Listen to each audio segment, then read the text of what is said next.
which is the bureaucracy, which has, in a lot of ways, currently more power than any elected representative. And this is not something that people want, and it's not. It does not match the will of the people. So it's just something we've got to fix. And then we've also got to address the deficit. So we've got a $2 trillion deficit, and if we don't do something about this deficit, the country's going bankrupt. I mean, it's really astounding that the interest payments alone on the national debt exceed the Defense Department budget, which is shocking because we spend a lot of money on defense. But and if that just keeps going, we're essentially going to bankrupt the country. So what I really want to say is, like, it's not optional for us to reduce the federal expenses. It's essential. It's essential for America to remain solvent as a country, and it's essential for America to have the resources necessary to provide things to its citizens and not simply be servicing vast amounts of debt. And also, could you mention some of the things that your team has found, some of the crazy numbers, including the woman that walked away with about $30 million, right, etc.? Well, we do find it sort of rather odd that there are quite a few people in the bureaucracy who have ostensibly a salary of a few $100,000, but somehow manage to accrue tens of millions of dollars in net worth while they are in that position, which is, what happened at USAID. We're just curious as to where it came from. Maybe they're very good at investing, in which case we should take their investment advice, perhaps. But there seems to be mysteriously they get wealthy. We don't know why. Where does it come from? And I think the reality is that they're getting wealthy at the taxpayer expense. That's the honest truth of it. So, we're looking at, if you look at, say, Treasury, for example, basic controls that should be in place, that are in place in any company, such as making sure that any given payment has a payment categorization code, that there is a comment field that describes the payment, and that if a payment is on the do not pay list, that you don't actually pay it. None of those things are true currently. So the reason that departments can't pass audits is because the payments don't have a categorization code. It's like just a massive number of blank checks just flying out the building. So you can't reconcile blank checks. You've got comment fields that are also blank, so you don't know why the payment was made. And then we've got this truly absurd, a do not pay list, which can take up to a year for an organization to get on a do not pay list. And this, we're talking about terrorist organizations, we're talking about known fraudsters, known aspects of waste, known things that do not match any congressional appropriation, can take up to a year to get on the list, and even once on the list is not used. It's mind-blowing. So what we're talking about here, we're really just talking about adding common sense controls that should be present, that haven't been present. So you say, like, well, how could such a thing arise? That seems crazy. When you understand that really everything is geared towards complaint minimization, so then you understand the motivations. So if people receive money, they don't complain, obviously.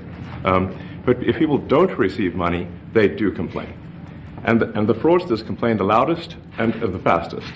So then when you understand that, then it makes sense. Oh, that's why everything they approve all the payments at Treasury. Because if you approve all the payments, you don't get complaints. But now we're saying that, no, actually, we are going to complain. If money is spent badly, if your taxpayer dollars are not spent in a sensible and frugal manner, then that's not okay. Your tax dollars need to be spent wisely on things that matter to the people. I mean, these things, it's just common sense. It's not draconian or radical, I think. It's really just saying, let's look at each of these expenditures and say, is this actually in the best interest of the people? And if it is, it's approved. If it's not, we should think about it. So, there's crazy things like just cursory examination of Social Security, and we've got people in there that are 150 years old. Now, do you know anyone who's 150? I don't. Okay. They should be on the Guinness Book of World Records. They're missing out. So, that's the case where, like, I think they're probably dead. It's my guess. or they should be very famous, one of the two.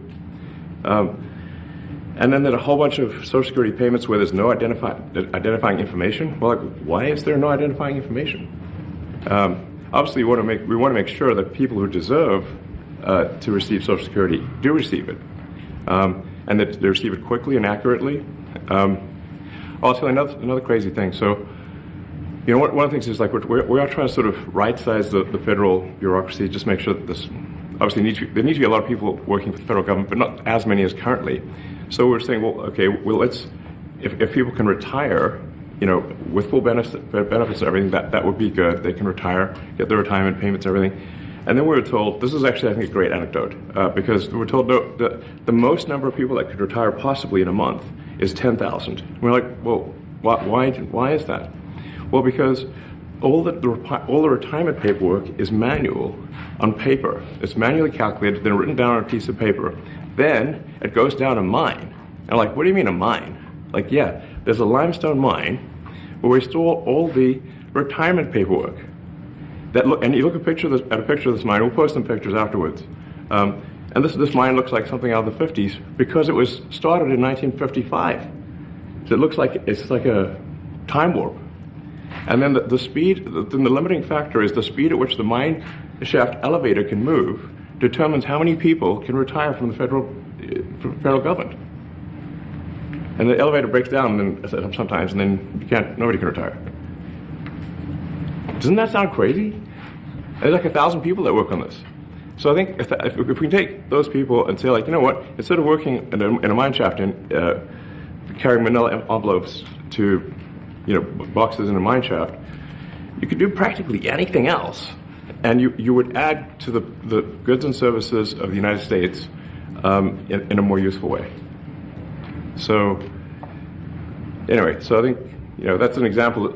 Like at a high level, if you say, like, how do we increase prosperity? Is we get people to shift from roles that are low to negative productivity to high productivity roles. And so you increase the total output of goods and services, which means that there's a higher standard of living available for everyone. That's the actual goal. Everyone's very quiet, by the way. So are people normally this quiet? Your detractors, Mr. Musk. I have to what? Including a lot of Democrats. I have detractors? You do, sir. I don't believe it. Say that you're orchestrating a hostile takeover of government and doing it in a non-transparent way. What's your response to that criticism? Well, first of all, you couldn't ask for a stronger mandate from the public. The public voted. We have a majority of the public voting for President Trump. We've won the House. We won the Senate. The people voted for major government reform. There should be no doubt about that. That was on the campaign. The president spoke about that at every rally. The people voted for major government reform, and that's what people are going to get. They're going to get what they voted for.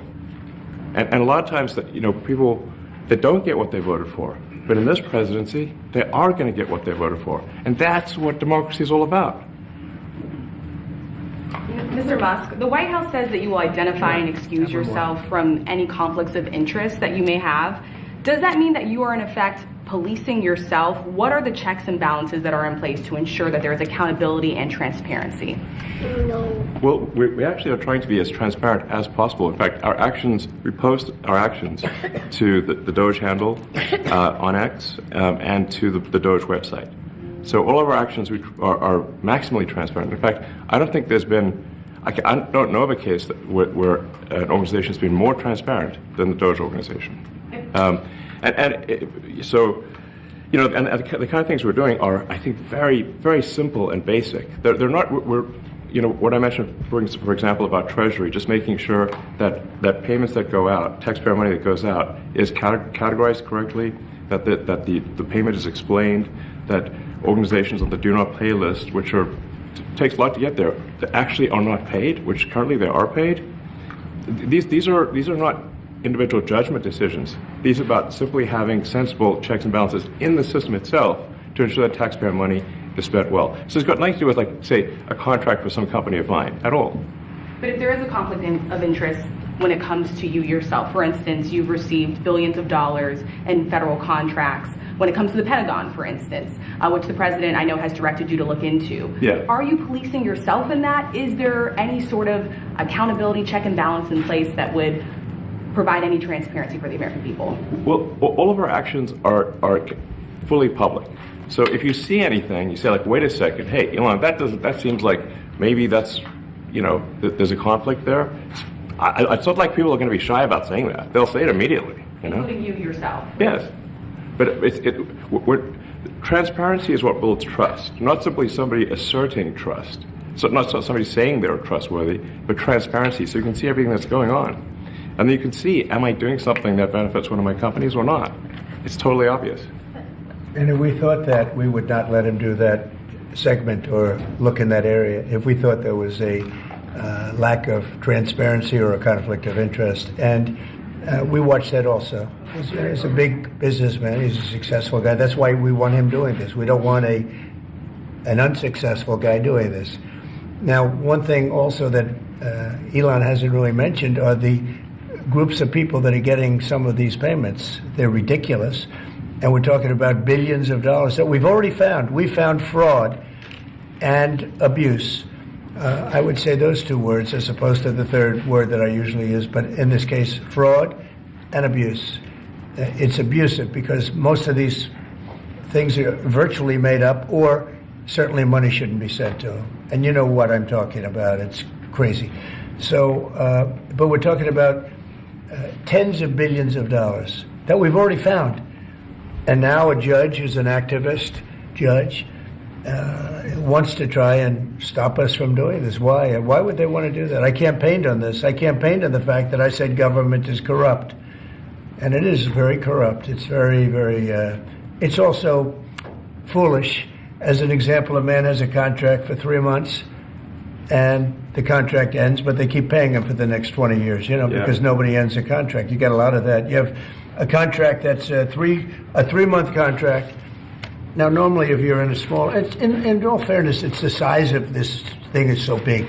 Yeah. But if you have a contract and you're in a regular business, you end the contract in 3 months. It's a consultant. Here's a contract for 3 months, but it goes on for 20 years.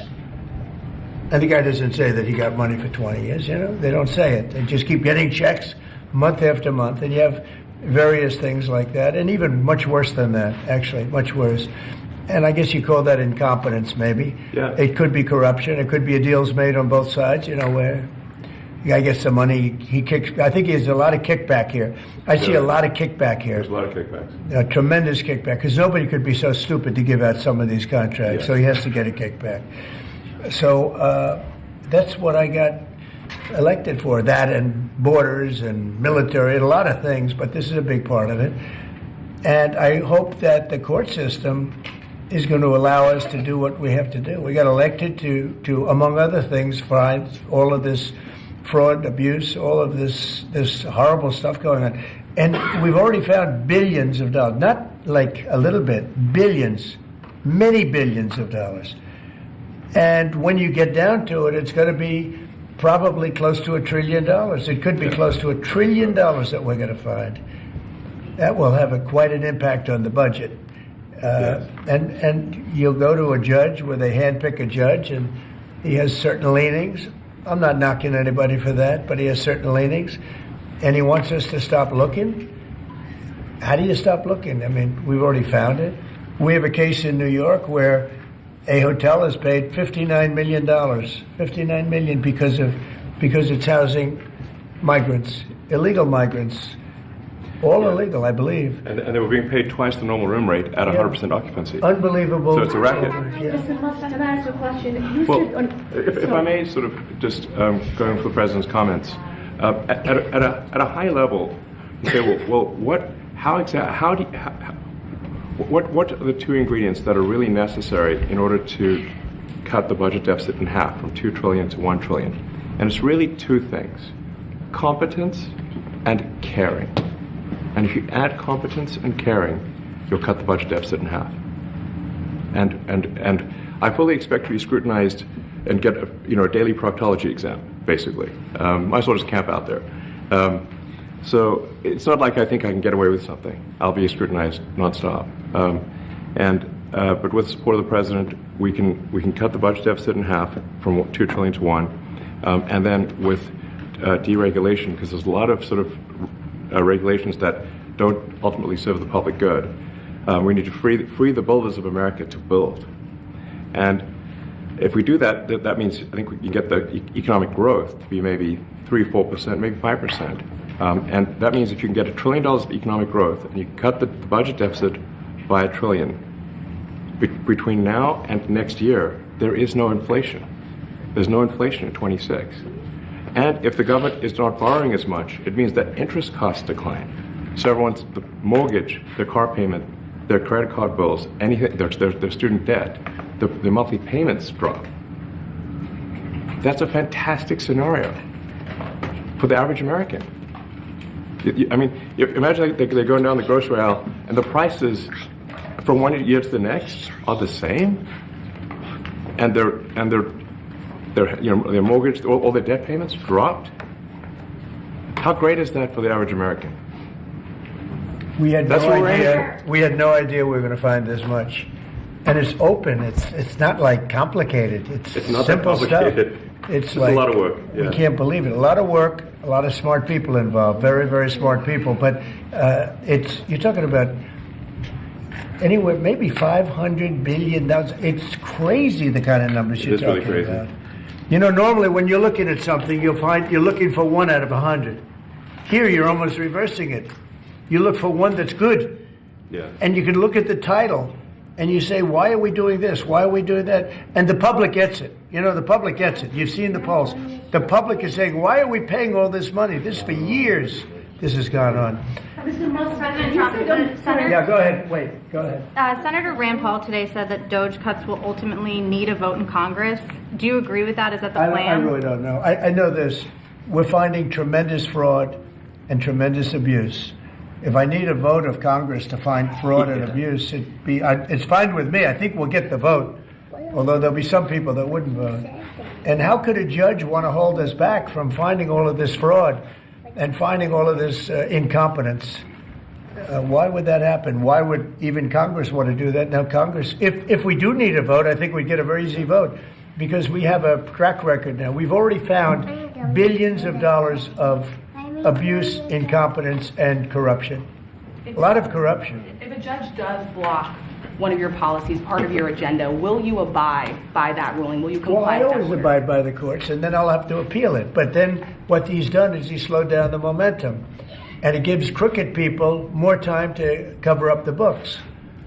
You know, if a person's crooked and they get caught, other people see that, and all of a sudden it becomes harder later on. So, yeah, the answer is I always abide by the courts, always abide by them, and will appeal. But appeals take a long time, and I would hope that a judge, if you go into a judge and you show him, here's a corrupt situation, we have a check to be sent, but we found it to be corrupt. Do you want us to send this corrupt check to a person, or do you want us not to give it and give it back to the taxpayer?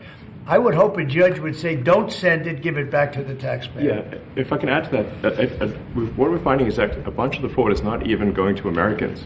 So I think we can all agree that if there's going to be fraud, it should at least go to Americans. But a bunch of the fraud rings that are operating in the United States and taking advantage of the federal government, especially in the entitlements programs, are actually foreign fraud rings. They're operating in other countries and actually exporting money to other countries. We should stop that. Mr. Musk, And this is big numbers. Talk about $100 to $200 billion a year. Sure. Serious money. Mr. Musk, you said on X Yeah. that an example of the fraud that you have cited was $50 million of condoms was sent to Gaza. But after fact check this, it apparently Gaza in Mozambique, and the program was to protect them against HIV. So can you correct the statements? It wasn't sent to Hamas actually. It was sent to Mozambique, which makes sense why condoms was sent there. Yeah. And how can we make sure that all the statements that you said were correct, so we can trust what you say? Well, first of all, some of the things that I say will be incorrect and should be corrected. So nobody's going to bat 1,000. I mean, we will make mistakes, but we'll act quickly to correct any mistakes. So I'm not sure we should be sending $50 million worth of condoms to anywhere, frankly. I'm not sure that's something Americans would be really excited about. And that is really an enormous number of condoms, if you think about it. But if it went to Mozambique instead of Gaza, I'm like, okay, that's not as bad, but still, why are we doing that?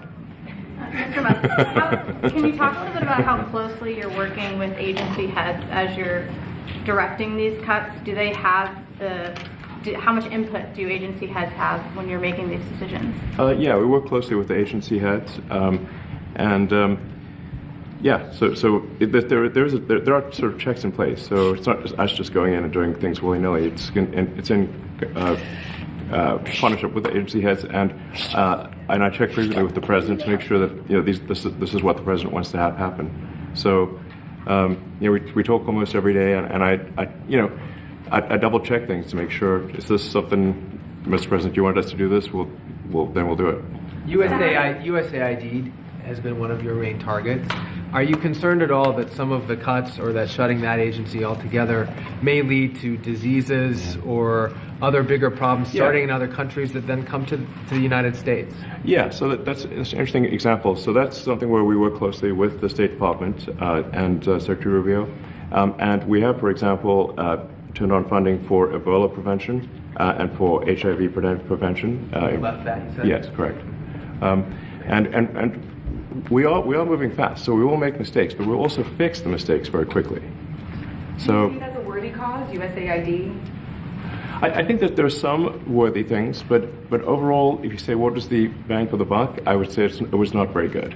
And there was far too much of what USAID was doing was influencing elections in ways that I think were dubious and do not stand the light of day. I can just ask a follow-up to the Pentagon contracts. If you have received billions of dollars in contracts from the Pentagon, and the president's directing you to look into the Department of Defense, is that a conflict of interest? Are going to do at the president's request. Does that present a conflict of interest for you? No, because you'd have to look at the individual contract and say, first of all, I'm not the one, filing the contract. It's people at SpaceX or someone who will be putting for the contract. And I'd like to say, if you see any contract where where it was awarded to SpaceX and it wasn't by far the best value for money for the taxpayer, let me know, because every one of them was. The president said the other day that you might look at treasuries. Could you explain that a little bit? What kind of fraud, and that question goes to both of you, what kind of fraud are you expecting to see or do you see right now in U.S. treasuries? Yeah, I think you mean the Treasury Department as opposed to Treasury bills. Or you also referenced treasuries on Air Force One the other night. Go ahead. Well, as I mentioned earlier, really the first order of business is to make sure we're actually collecting. Sorry for this. I thought my son might enjoy this, but he's sticking his fingers in my ears and stuff. So it's a bit hard to hear sometimes. Hey, stop that. The stuff we're doing with Treasury Department is so basic that you can't believe it doesn't exist already. So for example, like I mentioned, just making sure that when a payment goes out, it has to have a payment categorization code. It's like, what type of payment is this? You can't just leave the field blank. Currently, many payments, the field is left blank. And you have to describe what's the payment for, some basic rationalization. That also is left blank. So this is why, the Pentagon, when's the last time the Pentagon passed an audit? I mean, a decade ago, maybe? Ever? Really? And we want to, just in order to actually pass audits, you have to have financial information that allows you to trace the payments. And once in a while, the Treasury has to pause payments if it thinks the payment is going to a fraudulent organization. If a company or an organization is on a do not pay list, we should not pay it. I'm sure you would agree. Like, if it's quite hard to get on that payment, the do not pay list, it means that this is someone that is like dead people, terrorists, known fraudsters, that kind of thing. We should not pay them. But currently we do, which is crazy. We should stop that. Many transactions. And by the way, hundreds, thousands of transactions like that. We have a big team. And for the sake of the country, I hope that the person that's in charge and the other people that report to me that are in charge are allowed to do the right thing, namely make sure everything's honest, legitimate, and competent. But we're looking at just when you look at USAID, that's one. We're going to look at the military. We're going to look at education. They're much bigger areas. But the USAID is really corrupt. I'll tell you, it's corrupt. It's incompetent, and it's really corrupt. And I can't imagine a judge saying, well, it may be corrupt, but you don't have the right. You got elected to look over the country and to, as we say, make America great again, but you don't have the right to go and look and see whether or not things are right that they're paying or that things are honest that they're paying.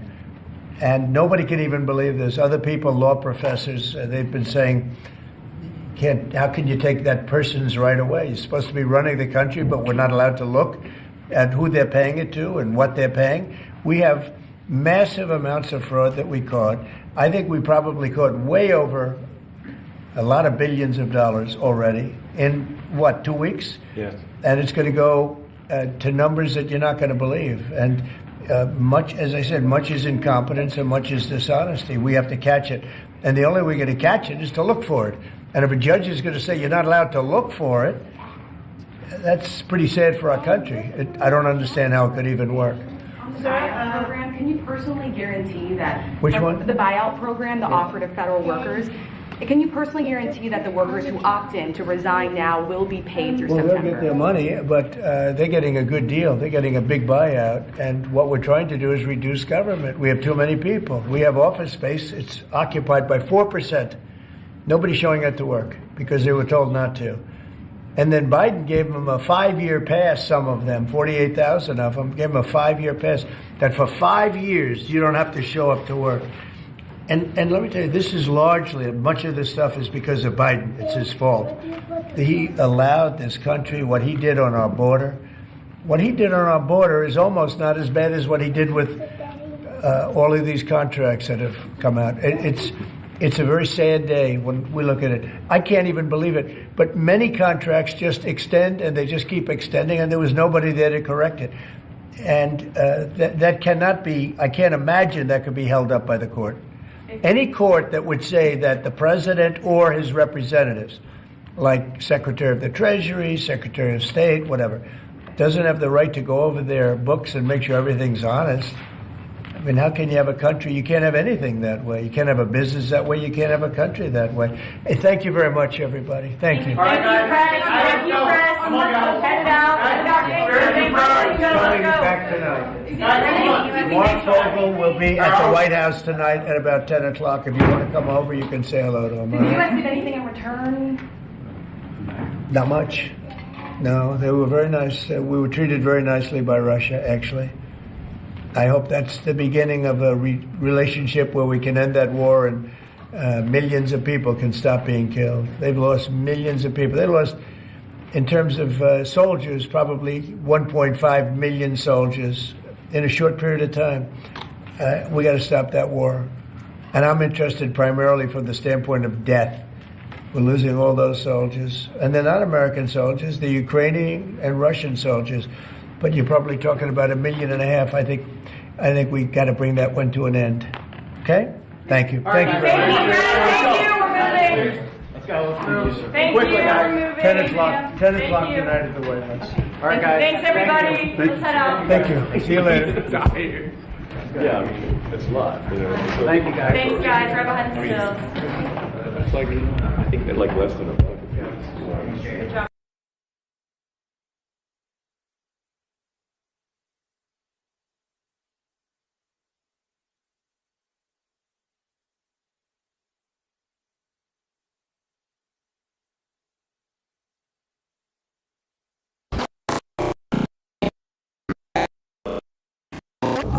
Good job.